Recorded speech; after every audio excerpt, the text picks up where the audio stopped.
I've unmuted everyone, and if anyone has a question, please try and sit still. Does anyone have a question they'd like to ask? I have a question, Stuart. The conversation yesterday about lower level thoughts and emotions, it was really interesting. And I've heard you talk about taking these thoughts and emotions and burning them in our hara. And I had a two-part question. One, is that something that a student can do who hasn't fully cycled energy through all 7 chakras?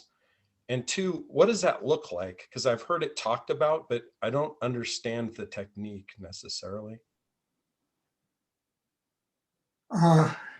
Every time you sit down and meditate, it's the prime thing you should be doing, is transforming.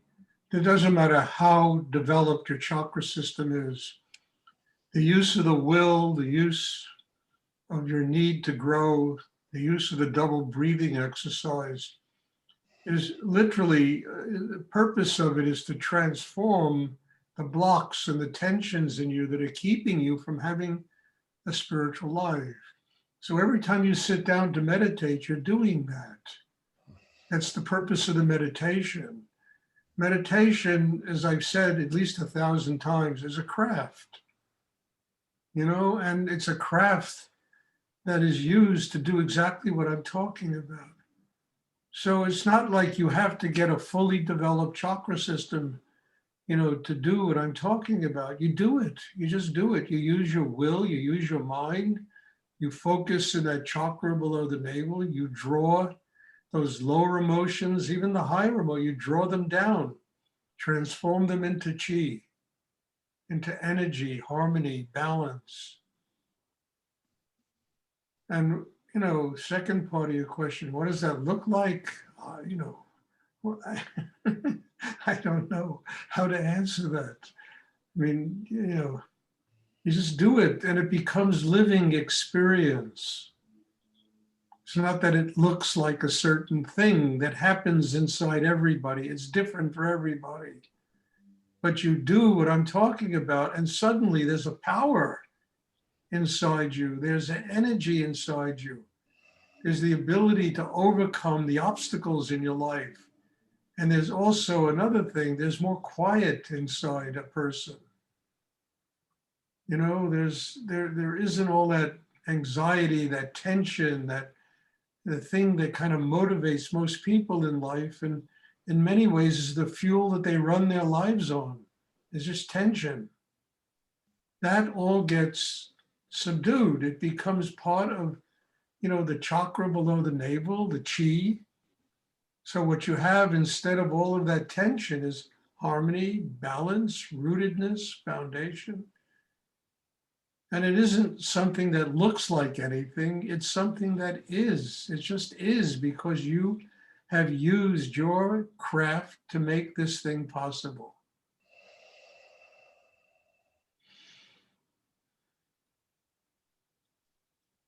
I mean, we live in a very, video type world. Everything has to be projected and look like something. But I don't know what a spiritual life looks like. I certainly know, well, I shouldn't say I certainly know.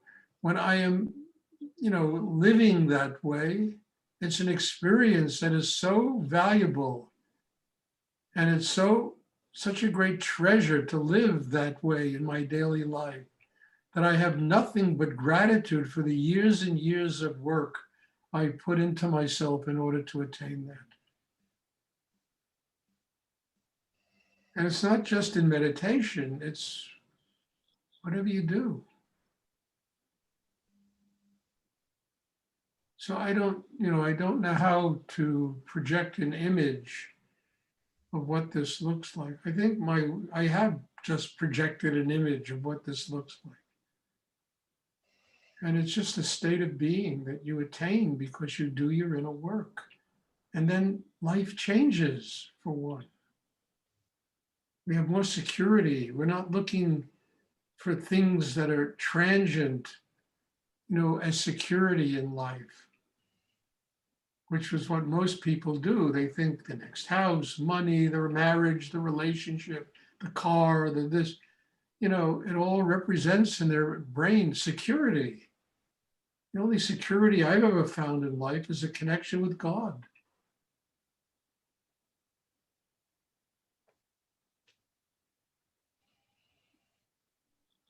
I don't know who's sending chat messages, but it's really not a very good thing to do in the middle of a meditation class.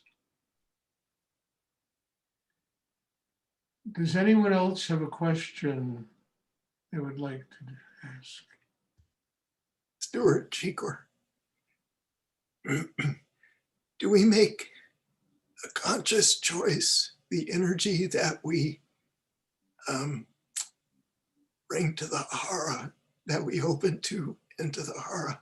Do we make a conscious choice about the flavor of that by what we desire? Like if I desire peace or love or something, by holding that in consciousness, am I flavoring that energy or calling that in? Shakur, if you get your mind focused where I'm talking about all the time, you get your heart open, you'll have peace, you'll have inner quiet, you'll have the capacity to love, you'll have, higher consciousness if you just do these things. You don't have to project these things, you just do them. You get focused, you get your heart open, you keep your heart open, get your mind quiet. I mean, as soon as you master the energy of mind, and you can keep your mind quiet, you will have inner peace. You'll have quiet inside yourself. So it's not a matter of saying, I want inner peace to your third chakra. You just bring the energy down there. You get it grounded there, and it will provide that because you have mastered all that stuff that runs rampant inside most people.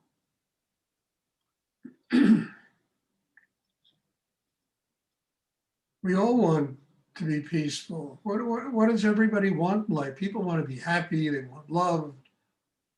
I mean, this is really the ultimate goal of all of human striving is happiness.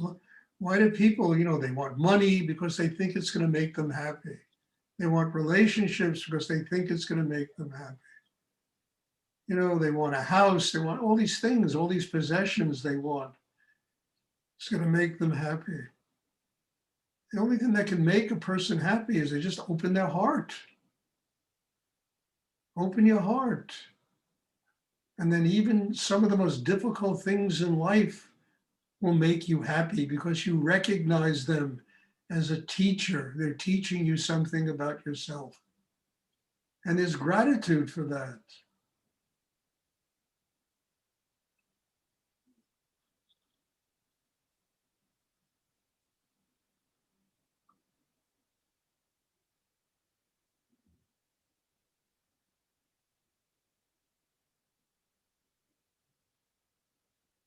So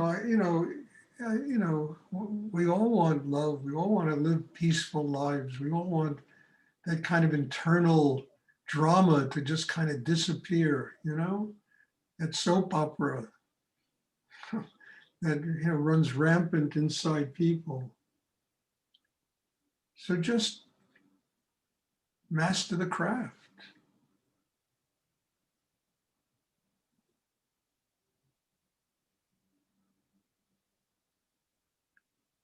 Does anyone else have a question they'd like to ask?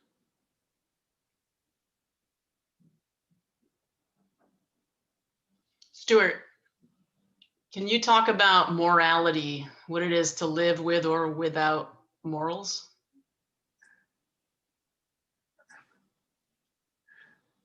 I don't understand the question. I mean, look, I don't know. I mean, what's the question? Do I talk about morality and stuff like that? Does it matter if you have morals that you live by, What is that? Or is there, What I live by is non-judgment of other people. What I live by is trying to keep my heart open. What I live by is trying to develop the capacity to live with compassion. What I live by is trying not to judge anybody. Because I've done in my own life enough bullshit that people could easily judge me. I live with a sense of forgiveness for the stuff that people do. And even today, when people do nonsense, it bounces off of me, and I don't sit around and judge them and think what is morally right and morally wrong. There's enough of that goes on in the world that I don't have to join that club. I can just open my heart and make room for people to live there. And if people want to come live there, they're welcome. Can love people. And I can learn from them, which is such a significant thing that is missing in most of life, learning from other people, not judging them, learning from them. And if you basically get your chakra system working, you're not gonna do crazy things to other people.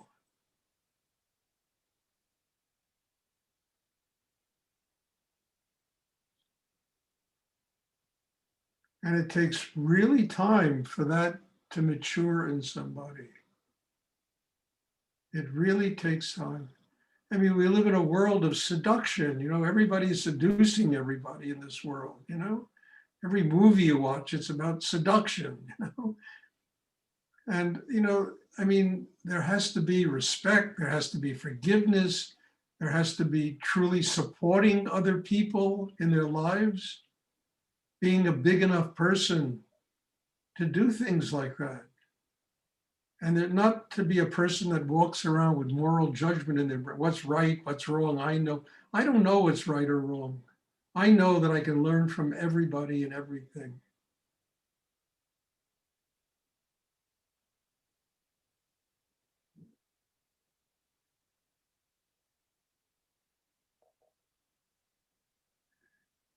And not live with revenge.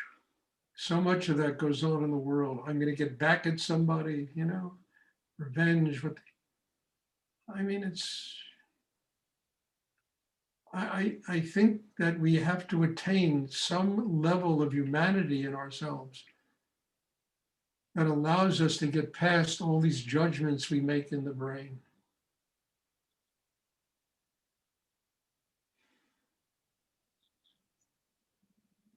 And respect people. Don't use people badly. If you don't want yourself to be used badly, don't use other people badly, because whatever you give off, it comes back. It always comes back. In my life, when I was younger, the crap that it came back. And sometimes it was paralyzing what came back. And it taught me some very profound lessons about what it means to live with compassion, with love, with a deeper sense of one's humanity and the interaction between oneself and other people. And all the crap you read, things that crazy, like people killing people in Atlanta, Texas, I don't know, so Colorado. It's part of that energy that is given off in life that attracts these things and creates these insane situations that people do.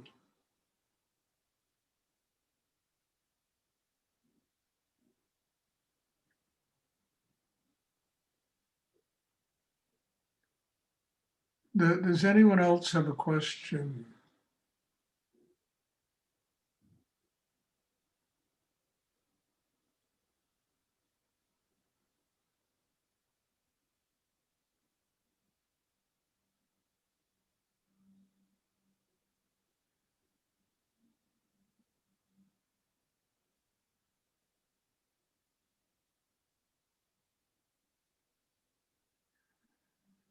Stuart, is tension the main issue in the way of the open heart and the highly functioning third chakra or chakra system? Yes, yes. Tension. Tension built by obstructions inside, built by resistance to change, by, tension. I mean, I told you that, somebody once asked Rudy, why do you wear orange? He said, well, I wear orange because it's the color of surrender. What are you surrendering? And he thought for like a second. He said, tension. It really is what eats people alive. Creates illness inside people, creates all kinds of conditions in people, paralyzes people inside. And it also creates the madness they project on the world. Imagine what goes on in the head of somebody who's going to go out and kill people. The tension inside them. I mean, the anger, the rage, it's because their whole system is blocked up.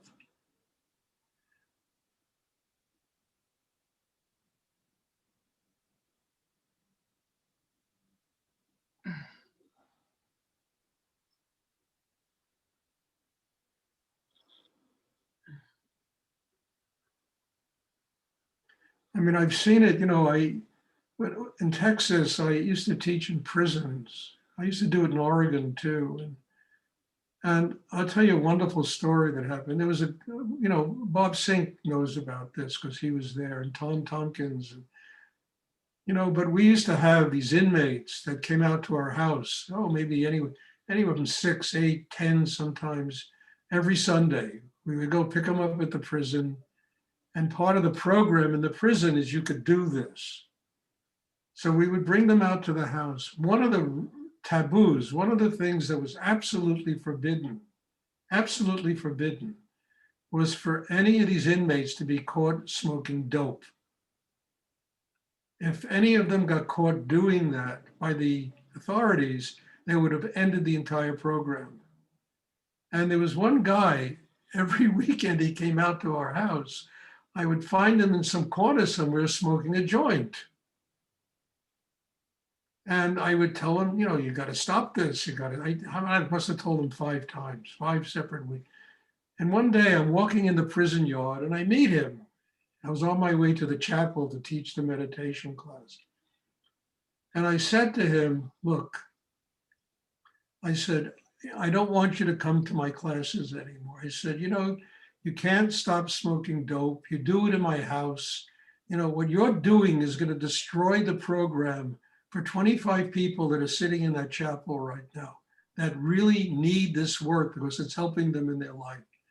So I don't want you to come to the classes anymore. And he said to me, you wouldn't do this in front of everybody. And I said to him, spare yourself the embarrassment. So we walked into the chapel and I told him this right in front of everybody. You are no longer invited to come to these classes. You single-handedly are going to destroy this program for everybody sitting in this room. And I don't want you here anymore. And it's finished. You've had your chance. We're finished. He walked out of that room. Nobody said a word. He walked out of that with his head hanging, Well, anyway, for the rest of the program, I never saw this guy again. Maybe 3 years later, I'm sitting in my apartment in Denton, Texas, right? And there's a knock on the door. And I go to the door, I open the door, and there's this guy standing there with a woman, And I looked at him and I said, oh shit, what's going to happen now? And he looks at me and he said, Stuart, I just came here to apologize to you. You were the best thing that ever happened to me in that prison, and I blew it. And I just had to wanted to introduce my wife to you. I wanted to just come up here and tell you how sorry I was for what I did. It was a tremendous mistake I made. It brought tears to my eyes. I mean, you never know how people change and what goes on inside them. How the tensions of the moment disappear and something new can occur for them. So I spent like an hour, hour and a half sitting with him in my apartment talking, and it was wonderful. I never saw him again, but it was really, for me, an extraordinary experience of what's possible, how you can touch people, you know, in a deep way. And then how this guy just had the guts to come up there and bring his wife to meet me and to tell me, I'm sorry. How can you do anything but love a person like that? And this was an inmate in a prison, you know?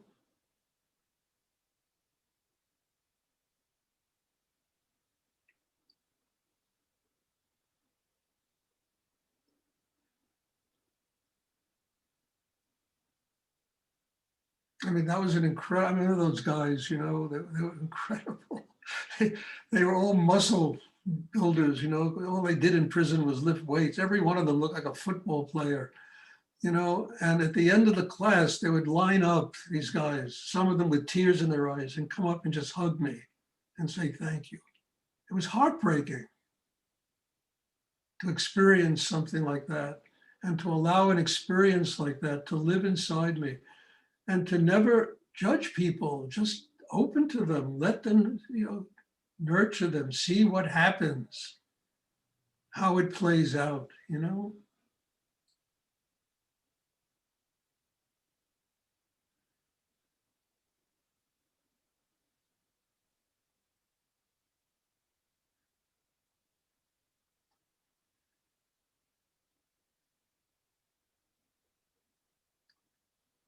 You know, then there was this guy, Charlie, who was an inmate. He was, the guy used to have franchise brothels in Texas. This guy, he was an incredible guy. And he, you know, and then he was arrested for bank robbery or something. Anyway, he was like in the last year or 8 months of his term.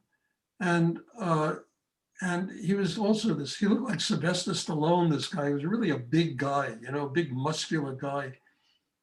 And one day I'm sitting, they all came up for Sunday and we were building a house there, very beautiful house, you know, like almost like a Tibetan temple we were building there. And, you know, a house for us to live in. And I see Charlie walking across, you know, the ashram, you know, with a carpenter's belt on. So I go up to him and I say, Charlie, what's up? And he said, Stuart, I have experience in carpentry and I'd like to just come and contribute and help out. I said, Charlie, this is something you don't have to do. I mean, you know, you come here, my guest, I don't expect you to work. He said, Stuart, I'm a man of very few words. And he was, he never spoke much, this guy. And he said, but I know carpentry and that's just the way I can say thank you to you, you know, for what you've done for my life.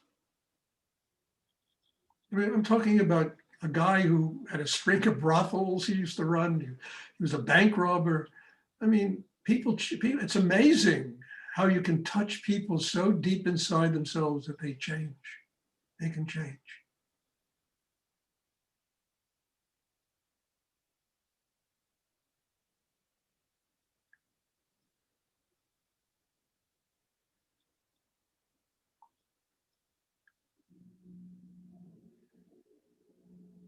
Does anyone else have a question they would like to ask?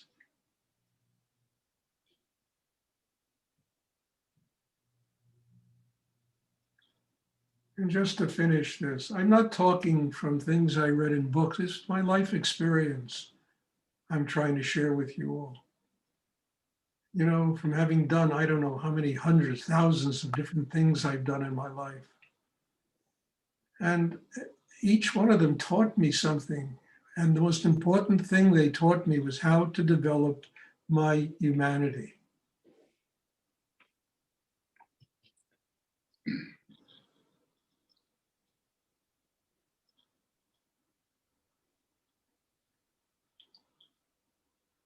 I mean, I don't know how many of you have read that book that Isabel and I wrote, you know, From Darkness to Light. I mean, that's an extraordinary book. 160 letters that we wrote to each other while she was, you know, at Coffee Creek, you know, prison in Oregon, you know. It's an extraordinary book of how a human being went through this amazing transformation. And these letters, just one after the other, they just tell a story of transformation from darkness to light. And today she's doing so incredible that it just blows my socks away from the day I met her to how she's doing today.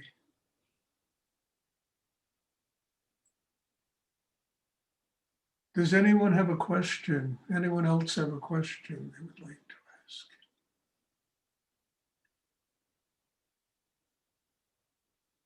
Okay, there'll be a class on, what's today, Monday, Wednesday? And I'm looking forward to seeing everybody. And again, if you know people that want to study and learn about this, they're welcome. And I hope you take all this very deep in yourself and let it work on you. Let it really transform those lower emotions and thoughts and into this kind of lightness of being that is possible to have. Okay, bless you all. Thank you. Thank you, So Stuart. much. Thank you. Stuart. Thank you, Stuart. Thank Good you, night. Stuart. It was great. Bless you all.